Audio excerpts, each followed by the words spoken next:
Now, you may remember there was a little scandal a couple years ago.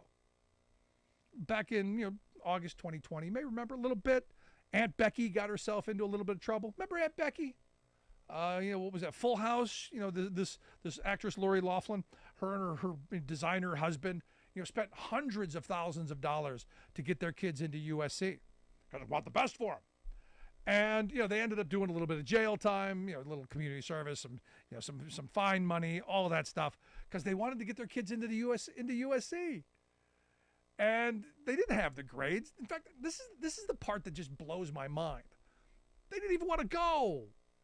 The kids are like, well, if it'll fit into my schedule, I want to party and I want to go to the games and I want to do all that, but I don't care about school. I'm doing my social media thing, doing my influencer thing.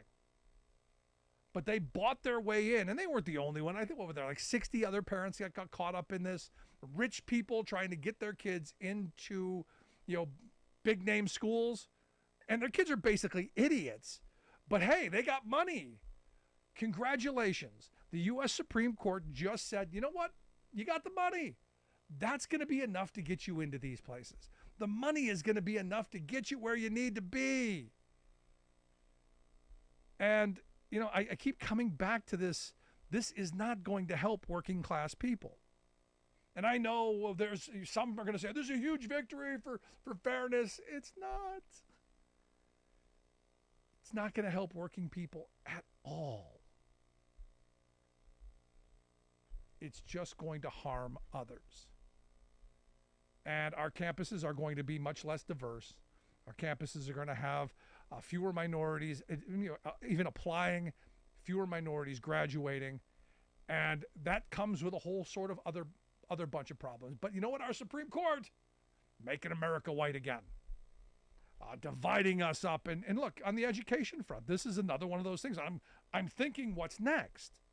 Is Brown versus Board of Education next? Are we going to go back to separate but equal? Are we going back to, how far back will this Supreme Court take us? Now, look, Rick, why do you care? You're a white guy. I care because I want working people to have an opportunity. What I know here, this is about the power and influence of the few. They didn't go after the legacy people. They didn't bother. And I saw a statistic that the majority of people who get into these places are legacy students. Because daddy and granddaddy, they both went, you're going to get to go. What happened to that meritocracy? Oh yeah, for you at the bottom, there's a meritocracy. Pull yourself up by your bootstraps. But for our elite, our Donald Trumps, who can't put a sentence together and went to one of the most elite schools in this country, as long as you can pay the freight, man, you're in like gold. George W. Bush used to joke about the fact that he was an idiot. He used to joke about the fact that the best he was a C student and got into Yale and a Harvard MBA. So don't tell me that there are undeserving people who got a hand up and that somehow that's harming you. It's ridiculous. Let's quick go to the phones. Who we got and what's on your mind? Yes, thank you for taking my call. Yeah, what's on your mind? This is like Simone. Have you ever heard of Simone Earl Sears, the lieutenant governor from Virginia? She I said have. This is a great day of America. Okay. It ends discrimination by ending discrimination. Okay. And the mere fact that this is a beautiful day because we now know, just like Martin Luther King said, people are going to be judged by their character, their content of character, and not the color of their skin. Yeah, I disagree with you. I think you're going to be day. judged by the depth of your wallet and how long your legacy at a university is going to be. You didn't go after any of the other privilege, which is interesting to me. You're going to go after the one hand up to poor and working class minorities that is there, that one pathway. You're going to go after that wholeheartedly. But the other stuff, the legacy stuff. No, the wealth. No, that we can't talk about the green. We can talk about color all we want. Talk about color to the sky turns blue, but we can't talk about green. Can't do that, brother. We just can't. Well, you sure do limit the faith in kids, don't you? No, I know how this kids working hard and getting ahead. Yeah, You're the and one that's a nice them. frame. But in states that have already done this, we see what happens. Look at Michigan. Look what happened in Michigan when they limited the enrollment. The number of black students who applied, got accepted, and went through the programs all diminished. That's the reality. I'm not making that up. Who brought this case to the Supreme Court? Asian students. Asian American, yes. Yeah. So the mere fact that you want to place all the blame on white kids. Did I say white kids? I said rich kids. Whoa. Yeah. I said rich kids. This is going to make make the Lori Laughlins of the world very happy because they're not going to have schemes to get their kids into places. Didn't they, Rick? They went to prison, didn't they? Yeah, that's because back then that was illegal. They don't have to do it now. Don't stand with that either. I don't stand with that. Don't stand with that either. So I have trust in kids who work hard will get where they want to be. You don't. I guess I've been on the other side of that. So I appreciate your thoughts, though. Thanks so much. Look, at the end of it, that's the simple frame. And look, I want people who are going to be able who work hard and play by the rules to get ahead. I've always said that. I believe in that. But we see what happens. We've seen through decades what happens, and we're going to see what happens now. I mean, we're going to go through this. And in a couple of years, we're going to be able to look back and see, how did this work out and how many people did or did not make it through? Because it's the law of the land now. The court has decided. The six little dictators in robes, they made their choice. Want to hear your thoughts? Email me, rick@thericksmithshow.com. Going to take a quick break. Right back. Stick around.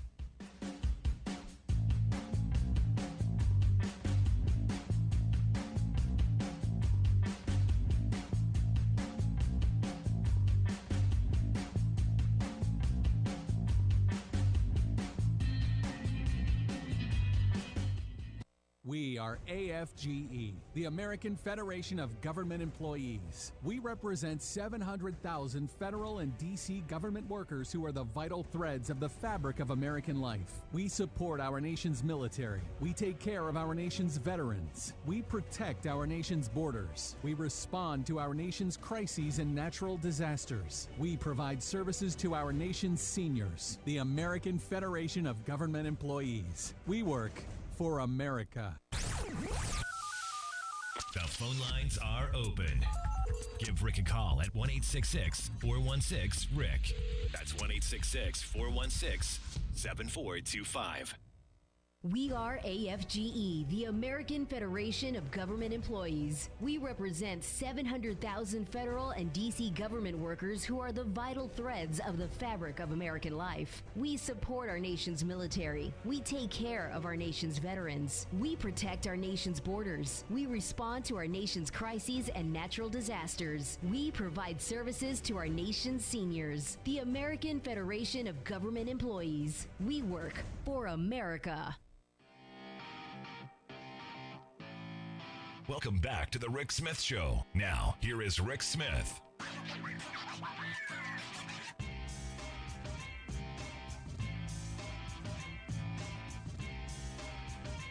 Welcome back to the Rick Smith Show. Check out the website, thericksmithshow.com. Let's quick go to the phones. Got John and Madison on line too. John, how are we doing today?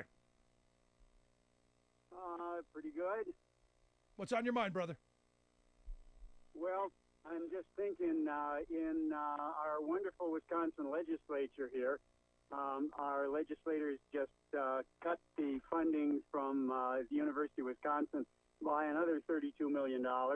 And this is, of course, our gerrymandered in almost two-thirds majority from 48% of the voters, Republican legislature. This is a typical Republican mantra. Pull yourself up by your bootstraps. Oh, but we forgot to tell you, we're not only going to cut those bootstraps, we're going to take your sandals away. Yeah. I mean, these guys are just unbelievable. and now they're increasing the difficulty. It already cost my son about $75,000 to go to one of the University of Wisconsin satellite schools up at Eau Claire. Wow. For where he graduated. It's getting to the point where people can't afford to go to schools like that even. No, and this is my problem with all of this. I mean, the sad reality is this is going to make it easier for the very wealthy to get into the more elite, the most elite schools. It's going to make it much easier for those with deep pockets to go further. And working class kids like mine, like yours, are going to struggle. To me, it's not about white, black. It's about green. It's about money. It's about economic power. It's about affluence. To me, that's what this is about. Yep, as there's an old saying: the rich get rich and the poor get poorer, and that's exactly the aim of the Republican Party. Yeah, I appreciate the call, man. Thank you so much. And look, that's the reality of where we are. I mean, they know which side of the bread their butter is on. Let's go to the phones. We got Alice on line one. Alice, how are you? Totally insane. So what's on your mind? So what I wanted to say is this. So once again, our little ecumenical council there on the Supreme Court are showing their true colors and making their little decisions. And, of course, they're trying to dismantle it so that no one but the wealthy can get into the colleges. But the one silver lining to the cloud is this, Rick. Seriously, have you really been impressed with some of the Ivy League graduates, like Jared Kushner and Rudy Giuliani and the Trump kids? I mean, I think they're all partying anyways. So maybe they'll all just have to get Daddy to donate more buildings or something when, But there's always that. But have a good evening. Thanks, Alice. Appreciate it. No, this is, again, making my point for me. The reality is I want to be on the side of working class folks, people who are struggling. And, one of the things that I was thinking about earlier, and this idea of affluence, of living, even, an upper middle class kind of existence that gives you the ability to afford tutors and to be able to afford, people to help you, get through these tests. There's all kinds of, programs out there for test prep and all this stuff that, honestly, where I grew up, the housing project I grew up in, nobody had money for that stuff. Cupboards were bare most of the time. People were struggling to make ends meet. Nobody was getting an opportunity to go to Harvard out of our area unless you gave them a hand up. And I look at this affirmative action program as a hand up, not doing for. These are people who had grades that would get them into the school, because it's the frame that I love hearing from people is, well, they don't deserve to be there, which is ridiculous. They had grades, they had the ability to get there, only they gave them a little bit of an advantage because they wanted a racial mix. This is kind of one of those things where you look at our civil service exams, and our civil service exams have weighted points for different things. We want women to do certain jobs. We want minorities to do certain jobs. We want to give people with college educations, more points. We want to give people who served in the military more points. It's the picking and choosing that I have a problem with. It really is. Because college admission is really subjective. Once you get past the grades, okay, everyone's got a 3.7 grade point average. Fine. Everyone except George Bush, who was a C student, 2.0. Once you get past that, everything else is subjective. So why aren't we talking about any of the other things that go into that? And of course, we're not going to. Because we're supposed to be focused on the racial component, the thing that divides us, black and white, or black and white and yellow. We're supposed to be pitted against each other. And look, in a perfect world, would I love to have this right-wing meritocracy where the best and the brightest get into places? Yeah, there's part of me that says, yeah, okay. But there's also part of me that says, you know what? Working class people need a shot too. I have a professor friend who told me today, grade point averages, those are worthless. That's not going to, that tells you almost nothing on how students are going to do in a college setting. It has almost nothing to do with their success as a college student. Their drive, their interest, their ability to perform. And he said to me, the person who has the biggest challenges of all of the types of students you want to talk about are students from Appalachia. White kids from Appalachia, they had the hardest time adjusting because they want to go home. They want to be home. They, in his experience, the most homesick of all of them. So how do you overcome those barriers? How do you help people achieve in this world? I mean, this idea that everyone's Horatio Alger going to pull themselves up by the bootstraps it's a nice fantasy. When the reality is there's a ton of invisible capital behind all of us. I look at the invisible capital behind Trump, behind you name the Ivy Leaguer. I look at our Supreme Court. How many of them got into the places they got because they were great students? No, because they were legacy students, because they had money, because they had a network of people who were pushing them. And it's this little thing. This is the part that blows my mind. It's this little thing, because as I pointed out, Michael Steele pointed out, the number of black students on these campuses, minuscule. So it's not giving them a huge leg up, but it is meant to divide us. It's meant to tear us apart. But we'll see where this takes us and what policies come next. What will the Biden administration do? We will find out. I want to hear your thoughts. Email me, rick@thericksmithshow.com. Going to take a quick break. Right back. Stick around.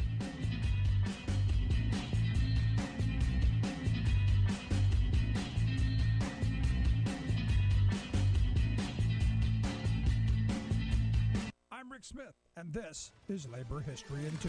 On this day in labor history, the year was 1937. That was the day SWAC leader Philip Murray beat back reports that the Little Steel strike had collapsed. Even as the steel companies were championing that the strike had been broken, Murray insisted that of the 90,000 workers involved, only 20,000 had returned to work in the mills that stretched across 7 states. He added they were mostly supervisors and foremen and not production workers. Murray leveled charges against Ohio Governor Martin Davey that the Ohio National Guard was being used as company police to smash the strike. Strike leaders added that the companies were staging dummy back-to-work parades. In fact, Labor Secretary Perkins had announced that it was the government's effort at mediation that had collapsed. But the steel magnates were on the offensive and had the backing of local politicians and police.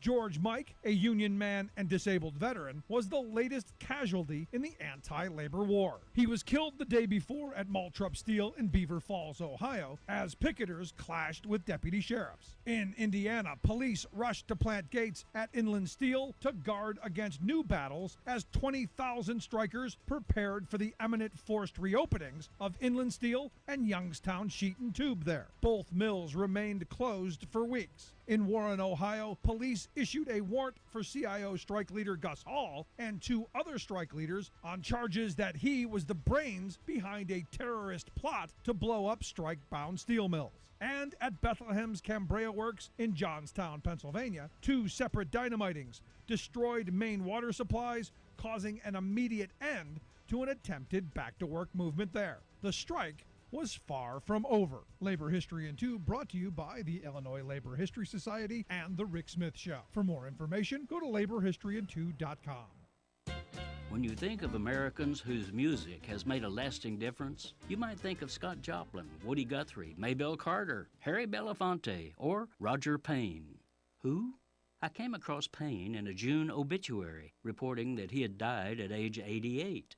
Yes, I occasionally scan the obits, not out of morbid curiosity, but because these little death notices encompass our people's history, reconnecting us to common lives that had some small or surprisingly large impact. Payne's impact is still reverberating around the globe, even though few know his name.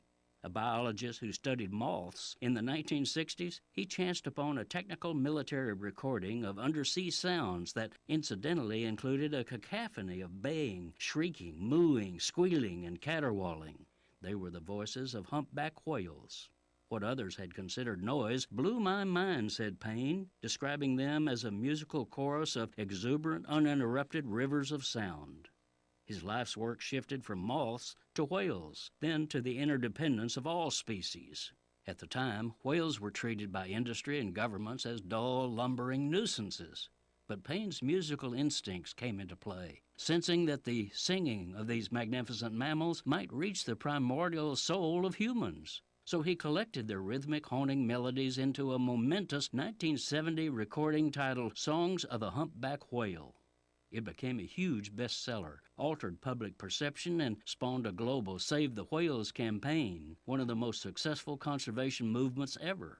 This is Jim Hightower saying, so without writing or performing a single musical note, this scientist produced a truly powerful serenade from nature that continues to make a difference. To connect with Roger Payne's musical work and help extend his deep understanding that all of us beings are related, contact Ocean Alliance at whale.org.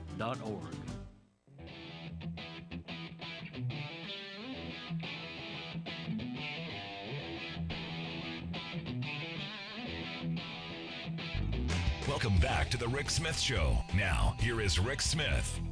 So as we've been talking about for the last couple of days, Bidenomics. Yeah, I got to tell you, love the fact that Joe Biden's coming out and taking credit for what his administration has done. I've been saying for a while, I want those big 20-foot cardboard cutouts of him pointing at stuff going, I did that. It's what we need. Democrats need to do a little bit better job of championing the things that they champion. Because if Trump had done just a tenth of what Biden's accomplished, you would think he was the savior himself coming back to earth, because they're that good at patting themselves on the back. And here to share some thoughts on the big speech yesterday in Chicago and where we go from here with Bidenomics, I've asked Emily G. to come talk with us. Emily is the Senior Vice President of Inclusive Growth at the Center for American Progress, AmericanProgress.org, their website. Emily, thanks for taking time for us. Thanks for having me on the show. So what'd you think of the big speech in Chicago yesterday? What'd you take from it? So I thought it was a great speech. And as you said, it's good to see him taking credit for the monumental things that are happening and these 3 historic pieces of legislation that have been passed in the first 2 years of his term. So he is, very little since putting his name on the agenda, calling it Bidenomics. It's an agenda that invests in America. It's one that has people in mind by empowering workers and lowers costs for all of us.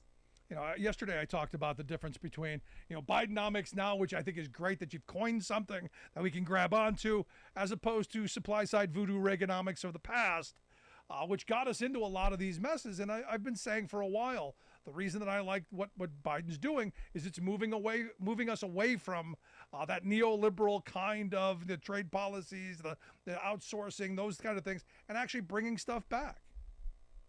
It is. It's a recognition that markets are not perfect.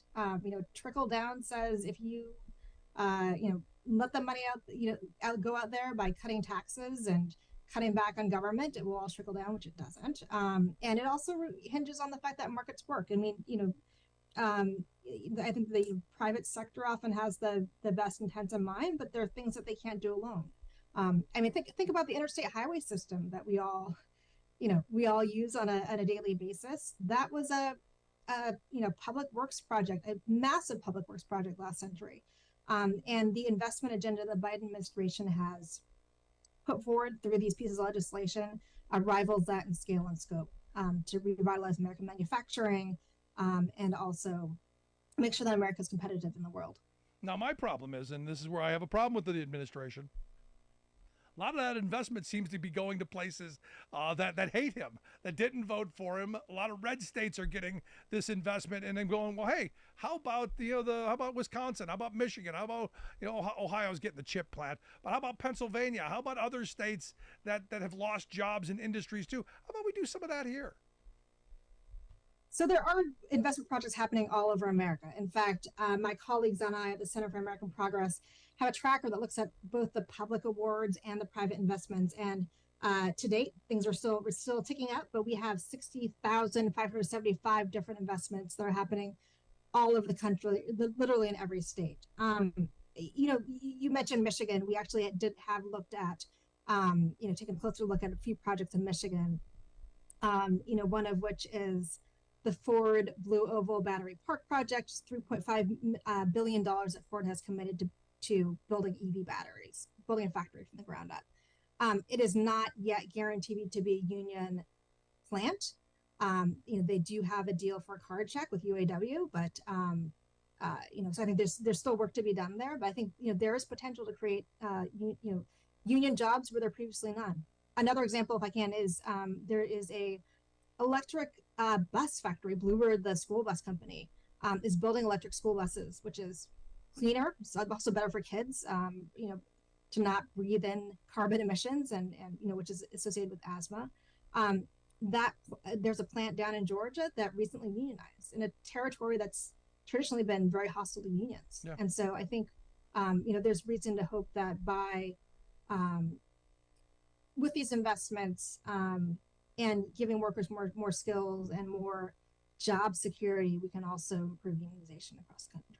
No, I mean, look, we did a tour back in October, and we went to a lot of places that used to have a manufacturing plant in the town. That was their identity. It was the driver of their economy.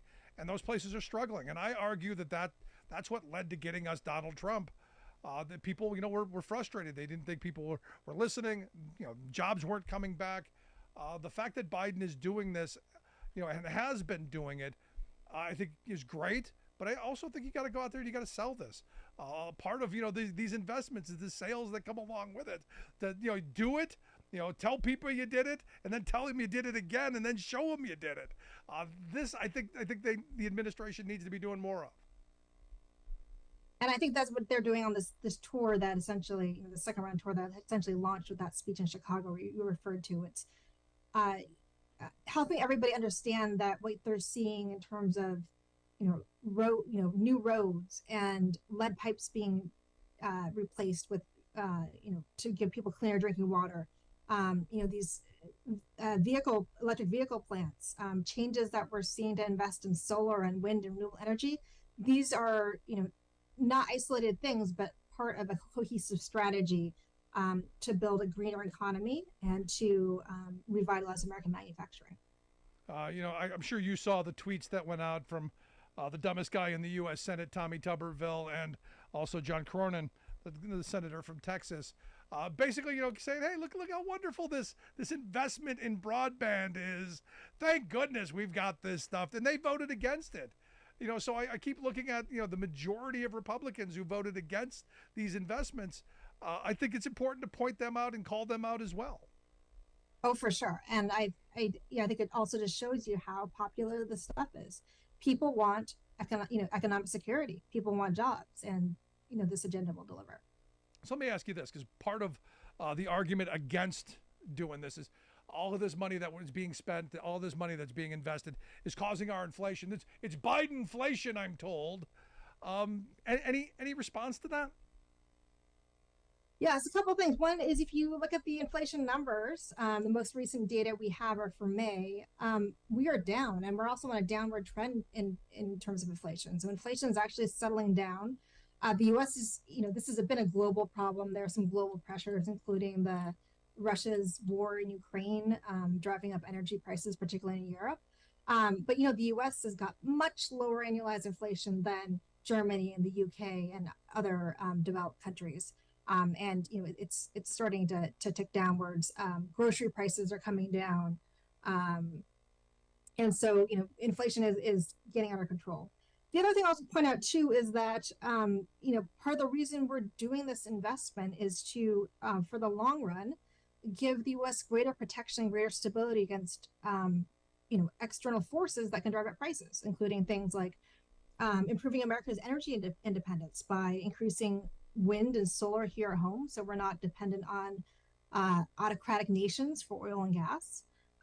It's also about making more things here in America and so-called friendshoring, making sure that our supply chains are not dependent on the whims of, say, China, which is where we saw some shortages during the pandemic, not only for masks and such, but also for the chips that we need to make automobiles. Right. I mean, at the end of the day, I think the pandemic woke a lot of people up to the reality of just how dependent we are on the rest of the world. And you go back and you think about the World War II era. The reason we were able to prevail there is we had massive production capacities. We were able to turn our factories into and on a almost on a dime into war production. We don't have those factories anymore because we drove through a lot of places where those factories used to be, and they're crumbling. Yes, and this is what's exciting about this is it's not just public money going out into these projects. It's creating an environment in which the private sector, be it semiconductor plants, automobile manufacturers, energy and power plants, people are, there's private sector money being crowded in, spurred by the tax credits and the environment that rewards making things here at home. Yeah, I mean, at the end of this, the direction I think we're heading is good. I like the fact that we're, again, reshoring manufacturing, by American provisions. That stuff's important to me, and I think important to working people, especially the Buy American part of this. I mean, if we're going to rebuild roads and bridges, it should be done with concrete that was produced here, steel that was produced here. Because not because I'm a nationalist and I think we're better than them, because we need an economy. People need jobs. There's a reverberation effect every time we spend a dollar on infrastructure that has to go through the rest of the economy. It just seems smart to me that you would want to have that kind of that snowball effect in your local economy. Absolutely, and it's also about national security too. You want to be able to have not be reliant on countries that may not be friendly to the U.S. For crucial things like steel and semiconductors. So what are we looking forward into the next? I know that the administration's doing their tour. We're going to highlight some things over the next couple of days and weeks. What are we looking down at? So I think we are just at the beginning. There are three big pieces of legislation that passed in the last couple of years. The Infrastructure Investment and Jobs Act, the Chips and Science Act, which as the name suggests is about semiconductors, but also about investing in workers' skills, and the Inflation Reduction Act, which is the biggest piece of climate legislation ever passed. Those are just what sets everything in motion. Now what happens is you have these investment commitments, public works projects announced by state and local government, large, the order of $1 billion investments announced by private companies to train workers and build new plants. So I think we are just at the dawn of the potential here. I think we will, we've already seen a dramatic increase in construction jobs, and eventually that will turn into jobs in manufacturing and other things as these plants actually come online later. You're listening to the Rick Smith Show. We're here with Emily G. Emily is the Senior Vice President of Inclusive Growth at the Center for American Progress, AmericanProgress.org, their website if you want to check out the work that they do here. Now, I'm not a huge Elon Musk fan by any stretch of the imagination, but recently I saw a video of him saying, look, we need to get to renewable energies and quickly. Because it's, in his view, it's entirely possible for us to get off of the dirty stuff and to move to renewables. Do you think we're moving in the right direction? Do you think we're moving quick enough? I haven't seen it yet, so I'm curious what you're seeing and maybe help us along to see what maybe is coming. So I think doing it quick is important. Doing it well is also important. I don't think those things are different. I sometimes hear people play this off as a trade-off, but I think doing it well is in many ways the same as doing it quick. So let me give you one example. If you have an electric vehicle, especially out west where I'm from, it can be a fair distance between charging stations. And so your choice to buy an electric vehicle will depend on whether you think you're going to get stranded because you can't find an operational charging station. And so getting consumer demand up, and therefore sort of getting these companies to want to invest in supplying requires making sure that we have an environment in which people want to consume this stuff. So it is things like making sure that charging infrastructure is compatible. If every maker has its own plug, and then that limits the number of charging stations I might be able to use with my EV. And so there is a lot of role for government to help coordinate, to make and shape markets to make sure that companies are making things that consumers want and that Yeah, I mean, if and you're going to that's have good for business. if you're going to have the infrastructure, it's got to be usable. Yes. Yeah. I mean, another example is the power grid, right? If you don't have the grid to support car dealers and manufacturing plants, then you don't have an environment that's going to be ready to go for those new vehicles. You could say this one of two ways. We got a long way to go, or you can go, we got a long way to go, and it's good because there's going to be jobs, there's going to be opportunities, there's going to be all this stuff. The future is bright, or you can look at it as we're never going to get there. I want to believe we're going to take this on, because I still think we're a country who can do big things, even as divided as we seem to be. And this is one of those things I'm hoping we can do. But Emily, I appreciate you taking some time, sharing some thoughts. Thanks so much. Thank you. It's my pleasure. Emily G. She is the Senior Vice President of Inclusive Growth there at the Center for American Progress. Check out their website, AmericanProgress.org. We're going to take a quick break. Right back with your thoughts. Stick around. You're listening to The Rick Smith Show.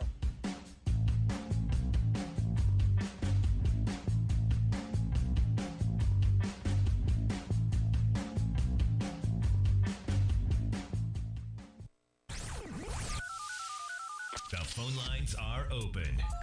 Give Rick a call at 1-866-416-RICK. That's 1-866-416-7425. I'm Rick Smith, and this is Labor History in 2. On this day in labor history, the year was 1917. That was the day that American folklorist Archie Green was born in Winnipeg, Canada. His father was a Ukrainian refugee who had fought in the 1905 Russian Revolution. As a young boy, his family moved to Los Angeles. There, he enjoyed listening to cowboy songs on the radio. Archie grew up to become a shipwright and a carpenter, but he never forgot those cowboy songs. At the age of 40, he returned to college at the University of Illinois to study labor history. He wanted to learn about the songs and the stories at the heart of the U.S. labor movement. He was interested in what he dubbed labor lore, the folklore of working people. For 7 years, Archie led the effort to get Congress to pass the American Folklife Preservation Act. Finally, in 1976, Congress unanimously supported the act. The act allowed for the founding of the American Folklife Center at the Library of Congress. The center helps to collect the stories of the working class. Archie wrote books and essays about workers, including miners, tinsmiths, millwrights, and the Sailors Union of the Pacific. In 2007, he helped to edit the Big Red Songbook. The book includes the lyrics of nearly 200 labor songs. These songs had been included in various editions of the Little Red Songbooks published by the Industrial Workers of the World between 1909 and 1973. Archie Green understood that workers' stories deserved to be remembered and told. He spent 5 decades as a scholar and advocate for these stories. His work has helped to preserve the record of working class life in America for generations to come. Labor History in 2 brought to you by the Illinois Labor History Society and The Rick Smith Show.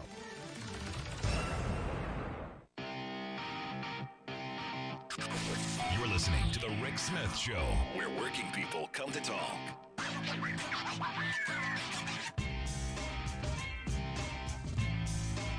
So I love this story. The U.S. Department of Labor, they are suing this National Customer Service.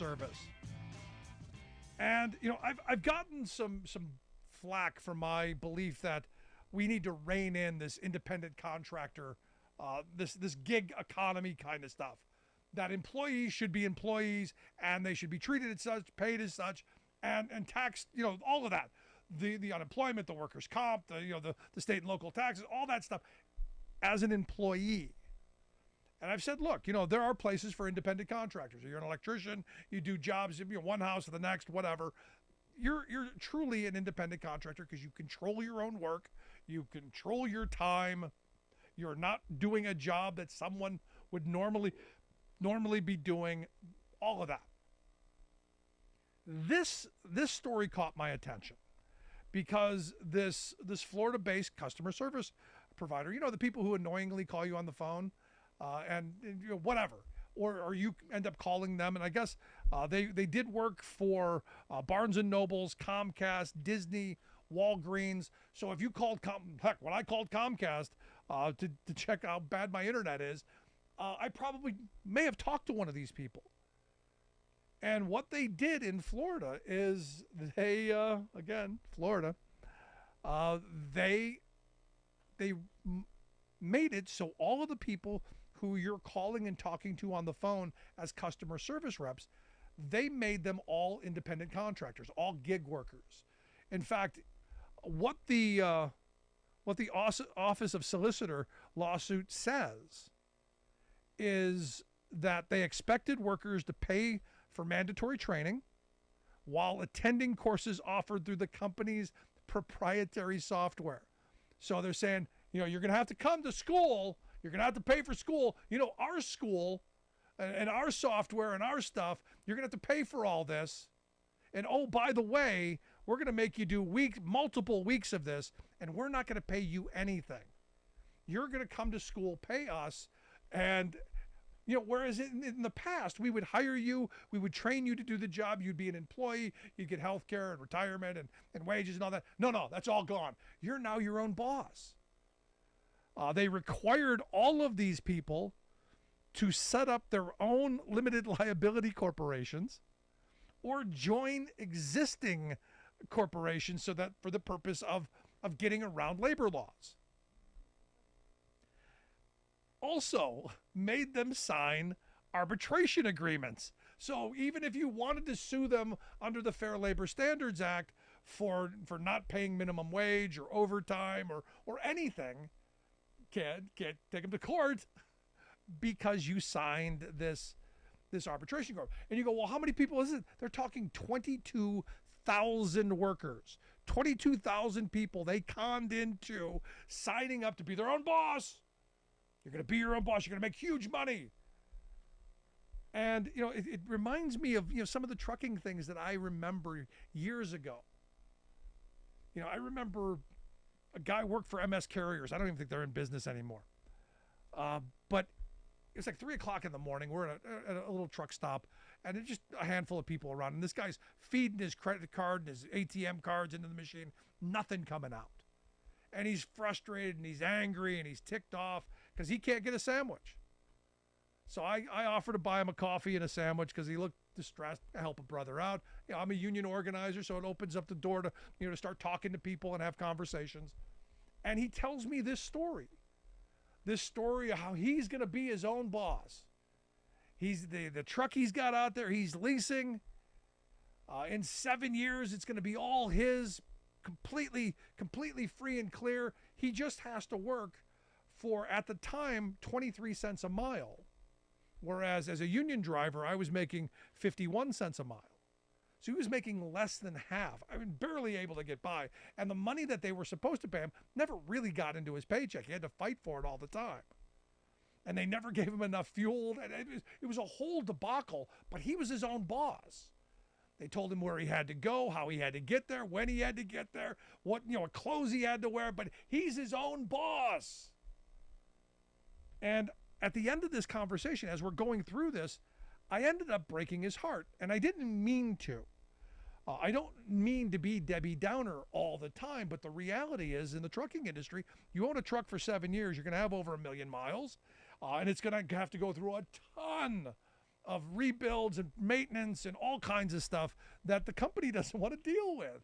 So you basically worked for half of what you should have worked for, and you've got a piece of garbage that they ended up dumping on you in the aftermath because they weren't going to want to do all the work that had to be done. It was a great scheme for the company. And we see this model being played out time and time again, where working people are the ones who continually shoulder the burden and the risk. Because we all want to be independent. We all want to have a job that we love doing and that gives us flexibility to spend time with our families and vacation. We want that infomercial at 2 a.m. Sad reality is somebody's getting rich. It's not you. Somebody's lining their pockets. It's not these workers who had to show up, go through a training program, not just unpaid, but had to pay for their training, and then set up a corporation to shield the real company from any liability, insurance or otherwise. It's quite a racket. And this is what I've been saying for a while, why I'm against a lot of the gig stuff. Because we now know that, eventually it's going to be warehouse work. It's, you name it, it's going to be whatever. We're all going to be little LLCs, and we're all going to have to get out there and hump for our supper. Now, there's some who think that's a great idea. As a union guy, I'm like, look, corporate America wants to make profit off our back. We're going to make some of that back. We're going to do well. But we're in a moment where this stuff is being sold to us as, oh, it's going to be great. It's the greatest thing ever. This guy that I met, he really believed until I broke his heart that he was living the dream, that he was working towards something, that something was going to break for him. It was tough now because he was pulling himself up by the bootstraps. He was doing the hard work. He was putting in the hours, putting in the time, doing the miles. I think about that guy quite often because I wonder what eventually happened to him, because MS Carriers went out of business a short time. I believe it was a short time after that. And I wonder what happened to the truck. I wonder what happened to him. Because this is a guy who worked hard. I want that guy to succeed. I want him to do well. I want every person who's willing to strap on a set of boots and get out there and do an honest day's labor. I want them to do well. We should all want that. But these gimmicks time and time again end up sticking it to the working person and benefiting, the guy at the top. And we're heading towards an era, I'm telling you right now, with all the AI, with all the stuff that's coming, we're heading towards an era where this is going to get more prevalent. So it's time, politically, to start talking about this. I want to hear your thoughts. Email me, rick@thericksmithshow.com. If you miss any portion of the program, make sure you grab the podcast. Wherever you get your favorite podcasts, you will find ours. Back after this. Canada's wildfire season is now officially the worst ever recorded. Canada's fires shatter records, sending smoky air back to the U.S. and to Europe. Intensifying rainstorms pose hidden flood risk across U.S. Plus, to remove PFAS from public water systems across the country is an enormously expensive endeavor. 3M settles another lawsuit over forever chemicals in municipal drinking water systems. All of those toxic stories and more straight ahead from BradBlog.com. I'm Brad Friedman. And I'm Desi Doyen. Stand by for 6 minutes of independent green news, politics, analysis, and snarky comment. They want to take away your washing machines and your dryers. Nope, they don't. They don't want to give you any water for the washing machine. Also a lie. This is your Green News Report. Hey, sorry that we got to fire up the Donald Trump fact-checking again, but so be it. What do you have for us today, Desi Doyen? Well, smoky summers may be our new normal in the U.S. Air quality is again plummeting for millions of Americans, this time in the upper Midwest and Northeast due to smoke from Canadian wildfires. This week, Chicago, Milwaukee, and Detroit vied for the city with the worst air quality in the world. The Canadian smoke has even crossed the Atlantic Ocean to hit the UK and Spain. Officials in Canada say 2023 is officially Canada's biggest fire season in modern history, with fires coast to coast, driven by unusually hot and dry weather. And it's not even peak fire season yet. Canada's wildfire emissions are also breaking records. Europe's climate service Copernicus reports that over the last 20 years, Canada's carbon emissions from wildfires have increased along with the land area burned. This year, Canada's fires have released 85% of its annual average greenhouse emissions. That's roughly equivalent to Indonesia's annual carbon emissions from burning fossil fuels. Abundant scientific evidence shows human-caused climate change is intensifying wildfires, creating a self-reinforcing feedback loop as the fires send more climate warming emissions into the atmosphere, in turn worsening global warming and wildfire conditions. Yeah, but think about all the money that Canada's made from all that dirty tar sands oil. Good point. In Texas, the relentless, record-shattering heat wave has sent hundreds of people to emergency rooms and killed at least 13, including in the state's prisons, which mostly have no air conditioning. Wow. Extreme heat now kills more people in the United States than any other weather event, according to federal data. Especially dangerous are multiple consecutive days of extreme heat and warm overnights that don't allow our bodies to cool down. A recent Climate Central analysis projects that today's record highs will be average summer temperatures by 2050, with the South forecast to see 2 full months over 100 degrees. And Texas has seen triple-digit temperatures now in its third week. A different study warns that intensifying rainstorms pose hidden flood risks across the U.S. The First Street Foundation finds that rainstorms are capable of dumping significantly more water than federal data indicates in some regions. That means data used to set design standards for new infrastructure is outdated and understates the risk of extreme rain and flood events, particularly in the Northeast and along the Gulf Coast. Climate change has increased the intensity and frequency of severe rainstorms in recent decades, and that is raising the risk of U.S. flood control failure. In accountability news, Minnesota-based chemical giant 3M will pay more than $10 billion to settle a lawsuit alleging that its toxic PFAS chemicals contaminated U.S. public drinking water systems. It's the latest among several cases pending against the company. PFAS chemicals are used in firefighting foam, non-stick applications, and a host of consumer products, and are linked to cancers and birth defects. They're called forever chemicals because they don't break down in the environment and are incredibly costly to remove, according to Scott Summey, one of the attorneys representing the municipalities that sued. These water systems have to install expensive water treatment in order to remove the chemicals. This settlement, being the largest drinking water settlement in American history, will go a long way. I guess they thought there'd be forever profits from those forever chemicals.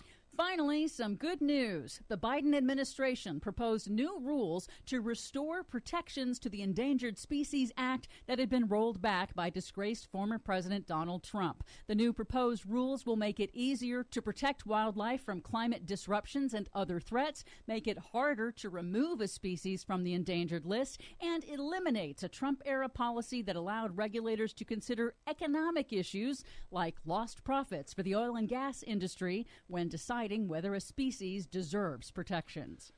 Good. We will take what we can get. For much more on all of these stories and the ones we couldn't get to today, check out our website at greennews.bradblog.com.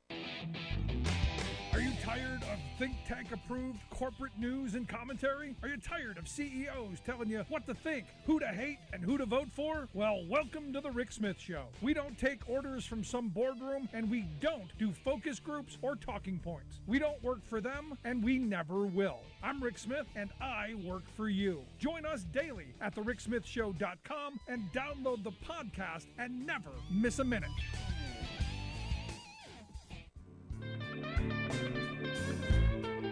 Welcome back to the Rick Smith Show. Now, here is Rick Smith.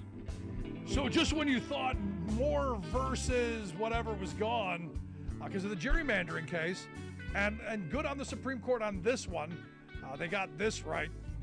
Yeah, you know what? Blind squirrel finds a nut every once in a while. But there's another Moore case coming up. This one, I think just as bad. It seems, what is it with Moore? They want more. But there's a case evidently that has been filed, Moore versus the U.S., that could have major implications, brought by the folks at the Competitive Enterprise Institute and the Baker Hostetler on behalf of Kathleen and Charles Moore. They're a married couple who they don't want to pay taxes. They don't want to pay taxes. They think more for them.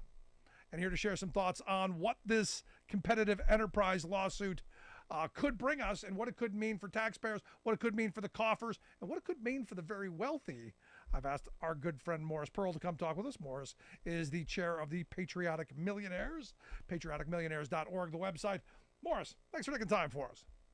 Thanks, Rick. Great to be in your show. So there's this lawsuit. I'm sure you've seen this. So as a rich guy, you got to be okay with this. This is more for you, man. It could be. It could be. One of the basic ideas of our tax code is when you make money, you pay a percentage of that in taxes. And most of your listeners understand that. They see on every pay stub a deduction for taxes. But somebody like me, I make investment income, or say somebody's like a partner in a law firm and their law firm makes money and stuff like that. There's lots of ways to make money without actually getting a paycheck that has a deduction for taxes. And the law used to be that if you had an investment in a foreign country, like say you were a partner in a partnership in Canada or something, or some other country. KCAA Loma Linda. The Legacy KCAA 1050 AM and Express 106.5 FM. Question: how many legs does a dog have if you count the tail as a leg? Answer: 4. Calling the tail a leg doesn't make it one. Likewise, calling a small group of partisan lawyers a Supreme Court doesn't make it one. There's nothing supreme about the six-pack of far-right-wing political activists who are presently soiling our people's ideals of justice by proclaiming their own anti-democratic biases to be the law of the land. On issues of economic fairness, women's rights, racial justice, corporate supremacy, environmental protection, theocratic rule, and other fundamentals, these unelected black-robed extremists are imposing an illegitimate elitist agenda on America that the people do not want and ultimately will not tolerate. Indeed, the imperiousness of the 6 ruling judges has already caused the court's public approval rating to plummet to a mere 38%. An historic low that ranks down there with Trump and threatens to go as low as Congress. This has led to a flurry of protests by the court itself, attesting to their honesty and political impartiality. The integrity of the judiciary is in my bones, pontificated Neil Gorsuch, who now stands accused of having lied to senators to win his lifetime appointment. "We're not a bunch of partisan hacks," wailed Amy Coney Barrett, a partisan extremist jammed into the court in a partisan ploy by Trump in the last few hours of his presidency. "Judges are not politicians," protested John Roberts, who became Chief Justice because he was a rabid political lawyer who pushed the Supreme Court in 2000 to reject the rights of voters and install George Bush as president. This is Jim Hightower saying, remember, in America, the people are supreme. We don't have to accept the rule by an illegitimate court. For reform, go to fixthecourt.com. If you'd like more of Jim Hightower's real populism, check out the Hightower Lowdown. Jim's monthly newsletter gives you the real lowdown on which corporations, by name, are doing what to the middle class, our environment, and our democracy. Each month, the Hightower Lowdown brings you facts you didn't know, along with actions you can take to fight back. It also comes with a sense of humor. Hightower believes we can fight the gods and still have fun. Plus, get this, it's cheap. Only $15 brings you 12 issues a year. For real populism, go to hightowerlowdown.org. You're listening to K-Drip, where we play all the best classic water-wasting hits like Sprinklers in the Rain and Leaky Faucets. They're tunes from another time because now that we face a hotter, drier future, every drop counts. Despite an extremely wet winter, keep using less water, fixing leaks, and reusing indoor water for your garden. Visit SaveOurWater.com